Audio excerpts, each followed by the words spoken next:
ನಮ್ಮ ಜೊತೆ ದೂರವಾಣಿ ಸಂಪರ್ಕದಲ್ಲಿದ್ದಾರೆ. ನಮಸ್ತೆ ಸರ್, ಕೇಳಿಸ್ತಾ ಇದೆಯಾ? ಸರ್ ನಮಸ್ತೆ, ಪಲ್ಲವಿ ಅಂತ ಸರ್. ಪಲ್ಲವಿ ಅಂತ ಮೇಡಮ್, ನಿಮ್ಗೇನ್ ಅನ್ಸುತ್ತೆ? ಈ ಬಹುಶಃ ಈ ಯೋಜನೆಗಳಲ್ಲಿ ಅತಿ ಹೆಚ್ಚು ಯೋಜನೆಗಳು ಮಹಿಳೆಯರಿಗೆ ಸಿಗ್ತಾ ಇರುವಂತದ್ದು, ಶಕ್ತಿ ಯೋಜನೆ ಆಗಿರ್ಲಿ ಅಥವಾ ಗೃಹಲಕ್ಷ್ಮಿ ಯೋಜನೆ ಆಗಿರ್ಲಿ, ಇದರ ಕುರಿತಾಗಿ ನಿಮ್ಮ ಅಭಿಪ್ರಾಯ ಏನು ಮೇಡಮ್? ಸರ್ ಯೋಜನೆ 25 ಮತ್ತೆ 75% ಅಂತ ಹೇಳ್ತೀನಿ ಸರ್ ನಾನು. ಈಗ 25% ಯಾವುದು, 75% ಯಾವುದು? 75% ಸಾರಿಗೆ ಇಲಾಖೆಗಿದೆ, ಸಖತ್ತು ನಷ್ಟ ಸರ್ ಅದು. ಹೌದು ಅಲ್ವಾ? ಅವರು ಏನು ಮೊನ್ನೆಲ್ಲ ಪ್ರೊಟೆಸ್ಟ್ ಮಾಡ್ತಾ ಇದ್ದಾರೆ. ಅವರಿಗೆ ಅರಿಯರ್ಸ್ ಕೊಟ್ಟಿಲ್ಲ.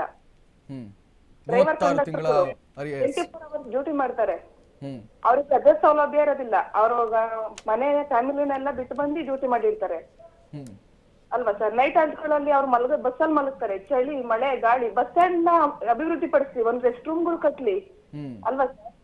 ಈಗ ಅದನ್ನ ಕೊಡಿ ನೀವು ಯಾರಿಗೆ ವಯಸ್ಸಾದವ್ರಿಗೆ. ಇವಾಗ ಫಸ್ಟ್ ಇದು ಬರಕ್ಕಿಂತ ಮುಂಚೆ 60 ಇಯರ್ಸ್ ಆದವ್ರಿಗೆ ಸೀನಿಯರ್ ಸಿಟಿಸನ್ ಅಂತ 25% ಇಟ್ಕೊಟ್ರು, ಡಿಸ್ಕೌಂಟ್ ಕೊಟ್ರು.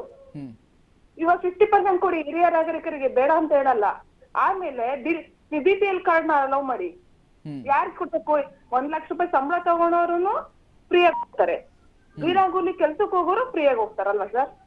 ಹೌದು ಹೌದು. ಇದೆಷ್ಟು ನೀವೇನ್ ಬ್ಯಾಲೆನ್ಸ್ ಮಾಡಿದ್ದೀರಾ ಇಲ್ಲಿ? ಎಲ್ಲಾರು ಒಂದೇ ಅಂತ ತಿಳ್ಕೊಳ್ಳೋಣ. ಓಕೆ, ಅವ್ರು 1 ಲಕ್ಷ ರೂಪಾಯಿ ಸಂಬಳ ತಗೋತಾರ ಹೋಗ್ಲಿ. ಅಲ್ಲ ಮೇಡಮ್, ಏನೋ ಇಲ್ಲಿ ಒಂದನ್ನು ಗಮನಿಸ್ಬೇಕು. ಏನಂತ ಹೇಳಿದ್ರೆ, ಈ ಭಾರತ ದೇಶದಲ್ಲಿ ಬಿಟ್ಟಿಯಾಗಿ ಸಿಗುತ್ತೆ ಅಂದ್ರೆ ಯಾರು ಬಿಡಲ್ಲ, ಬಿಡಲ್ಲ ಸರ್. ಅವ್ರು ಯಾರು ಬಿಡಲ್ಲ. ಇದು ಹಂಗೆ ಆಗಿದೆ. 1 ಲಕ್ಷ ಸಂಬಳ ತಗೊಳ್ಳೋರು ಬಿಟ್ಟಿಯಾಗಿ ಸಿಗುತ್ತೆ, ನಾವು ಅದರಲ್ಲೇ ಹೋಗೋಣ ಅಂತ ಬರ್ತಾ ಇದ್ದಾರೆ. ಒಂದೊಂದ್ಸಲಿ ಸರ್ ಕೂಲಿನಲ್ಲಿ ಮಾಡೋರು ಅರ್ಜೆಂಟಿಗೆ ಬಂದ್ಬಿಟ್ಟಿರ್ತಾರಲ್ಲ, ನಾವೇ ಬಸ್ಸಲ್ಲಿ ಓಡಾಡ್ಬೇಕಾರೆ ಅಯ್ಯೋ ಮರ್ತ್ ಬಂದ್ಬಿಟ್ಟೆ ಕಣಮ್ಮ, ಟೈಮ್ ಆಗೋಯ್ತು, ಹಂಗೆ ಹಂಗೆ ಅಂತ ಮಾತಾಡ್ತಿರ್ತಾರೆ. ಅವರೇ ದುಡ್ಡು ಕೊಟ್ಟು ಟಿಕೆಟ್ ತಗೋತಾರೆ.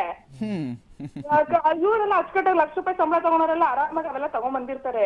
ಇರ್ಲಿ, ಓಕೆ, ಒಪ್ಕೊಳ್ಳೋಣ. ಇವಾಗ ಬಿಟ್ಟಿಯಾಗಿ ಬಿಟ್ಟಿದೆ, ಅವರು ಬೇಡ ಅನ್ನಲ್ಲ, ಯಾರು ಬೇಡ ಅನ್ನಲ್ಲ, ನಾವು ಬೇಡ ಅನ್ನಲ್ಲ. ಕೇಳಿ ಯಾರು ಇವ್ರನ್ನ ಇದನ್ನ ಕೇಳಿರ್ಲಿಲ್ಲ ಸರ್. ಈಗ ಒಬ್ಬ ಮಹಿಳೆಗೆ 2,000 ರೂಪಾಯಿ ಕೊಡ್ತೀನಿ ಅಂತ ಅಂದ್ರಲ್ವಾ ಸರ್? ಒಂದು ಗೌರ್ಮೆಂಟ್ ಸ್ಕೂಲ್ಗೆ ಒಂದ್ ಮಗುನ ಕಳ್ಸಿದ್ರೆ 3,000 ರೂಪಾಯಿ ಕೊಡ್ತೀನಿ ಅಂತ ಯಾಕೆ ಸರ್ ಅನೌನ್ಸ್ ಮಾಡಲ್ಲ ಇವರು? ಅಲ್ಲ ಸರ್, ಇವತ್ತು 5 ಜನ 6 ಜನ ಇಲ್ಲ, ಈ ಹಳ್ಳಿಗಳು ಮುಚ್ಕೊಂಡ್ ಹೋಗ್ತಿದಾವೆ, ಹೆಂಚ್ಗಳೆಲ್ಲ ಬಿದ್ದೋಗ್ತಿದಾವೆ. ಕಾಲಿಡಕ್ ಬರಲ್ಲ, ಅದನ್ನ ವ್ಯಾನ್ ಹಾಕ್ತಿದ್ದಾರೆ ಗುರು. ಯಾಕೆ ಎಜುಕೇಶನ್ ಅಂದ್ರೆ ಇವ್ರು ಸ್ವಲ್ಪ ಗಮನ ಹರಿಸ್ಬೇಕು ಸರ್. 2-3 ಜನ ಟೀಚರ್ ಇರ್ತಾರೆ, ಒಬ್ರಿರ್ತಾರೆ, ಇಲ್ಲ ಇಬ್ರಿರ್ತಾರೆ, ಅವ್ರಿಗೆ ಲಕ್ಷಾಂತರ ರೂಪಾಯಿ ಸಂಬಳ ಇರುತ್ತೆ, ಹುಡುಗರೇ ಇರಲ್ಲ. ಮೇಡಮ್, ನೀವು ಹೇಳಿದ ಪಾಯಿಂಟ್ ತುಂಬಾ ವ್ಯಾಲಿಡ್ ಇದೆ. ರೀಸನ್ ಏನಂತ ಹೇಳಿದ್ರೆ, ದೇಶವನ್ನ ಕಟ್ಟೋರು ಯಾರು ಗೊತ್ತಾ?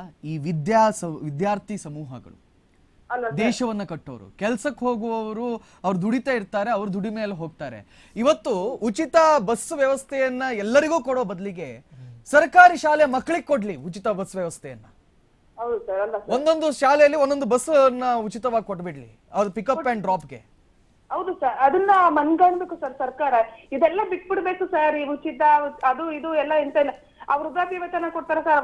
ಒಂದ್ ತಿಂಗಳು ಬಂದಿರುತ್ತೆ, 2 ತಿಂಗಳು ಬಂದಿರಲ್ಲ. ಅಜ್ಜಿದಿರೆಲ್ಲ ಓಡಾಡ್ಕೊಂಡು ತಾಲೂಕು ಆಫೀಸಿಂದ ಪೋಸ್ಟ್ ಆಫೀಸ್ಗೆ, ಪೋಸ್ಟ್ ಆಫೀಸಿಂದ ಬ್ಯಾಂಕಿಗೆ ಓಡಾಡಿ ಸಾಕಾಗಿರ್ತಾರೆ ಸರ್ ಅವರು. ಈ ಬಿಸಿಲಲ್ಲಿ ಅವ್ರ ಭವನ ಕೇಳಂಗಿಲ್ಲ ಪಾಪ. ಬ್ಯಾಂಕ್ ಅವ್ರಿಗೂ ಹೇಳಿ ಸಾಕಾಗಿರುತ್ತೆ. ಇಲ್ಲಮ್ಮ ಬಂದಿಲ್ಲ, ಅಯ್ಯೋ ಇಲ್ಲ ಕಣಪ್ಪ ನಮ್ಮ ಮನೆ ಮಗ್ಳಲ್ಲಿ ಬಂದೈತೆ, ಅವ್ರಿಗೆ ಬಂದೈತೆ, ನನ್ಗೆ ಯಾಕೆ ನೀನ್ ಕೊಡಲ್ಲ ಅಂತ ಅವ್ರ ತಗೋ ಜಗಳ ಆಗ್ತಿರ್ತಾರೆ.